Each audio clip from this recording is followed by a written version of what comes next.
Morning all. Decent day yesterday, of course, with Thunderous winning the Dante Stakes and a couple of big priced each way horses hitting the frame as well. We move on to day two of the Newmarket's July meeting, and of course much of the focus will be on the ground because it seemed to rain incessantly at Newmarket yesterday, and I think you're going to need horses that will really relish that surface today. And one particular horse who I think will runs in the 3:35, which is a handicap over 10 furlongs.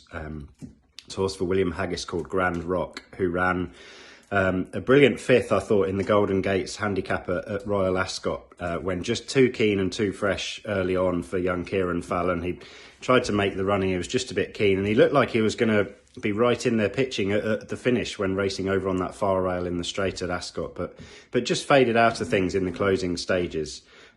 There's quite a few pace setters in here in this race. I think notable jockey booking here, Pierre-Charles Boudot, who comes over from France to ride the same stable's One Master in the Falmouth, but has been booked for Grand Rock as well. And I think that's a really a huge positive in the chances for Grand Rock, because Pierre-Charles Boudot will hopefully be able to settle Grand Rock in midfield in this well-run race on ground that he'll absolutely love. He won on the ground as a 2-year-old, and he's one of these that will relish the surface, whereas a few others perhaps won't. And I think he is much the pick of the prices. He's 9-1 as I look with Bet365 at the minute. Shop around for obviously prices and better each way terms, but around the 8-1, 9-1 mark, Grand Rock in the 3:35 at Newmarket is by far and away the bet of the day, I feel. There's a couple of sort of decent bets I feel elsewhere. They're not great prices as such, but the Summer Hurdle, of course, takes centre stage over at Market Raisin. And there's a couple of horses floating at around the 5-1 mark that I think will both go well, Highly Prized and Red Force One for Emma Lavelle and Paul Nicholls, respectively. If you can get 4 places each way, they might well be worth backing each way. Both of them, I can't see them out of the frame, and if one of them pops up and wins, then you're making a profit. So that's Highly Prized and Red Force One in the Summer Hurdle at Market Raisin at 2:05.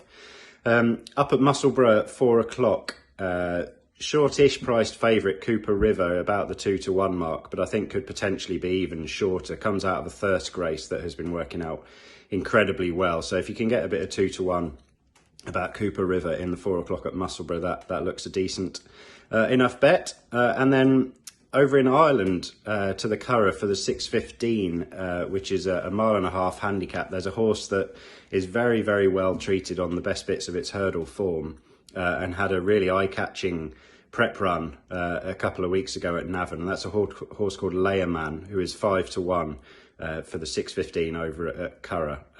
Layerman looks to have a great chance at those odds. Expect a much more prominent ride from Danny Sheehy on this occasion. Already been quite well supported, could be the type of horse that goes off a lot shorter.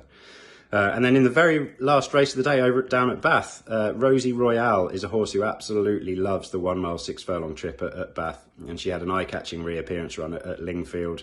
Again, she's about the 9-1 mark. Maybe stick her in an each way double with Grand Rock in the 3:35 at Newmarket. She's a big price.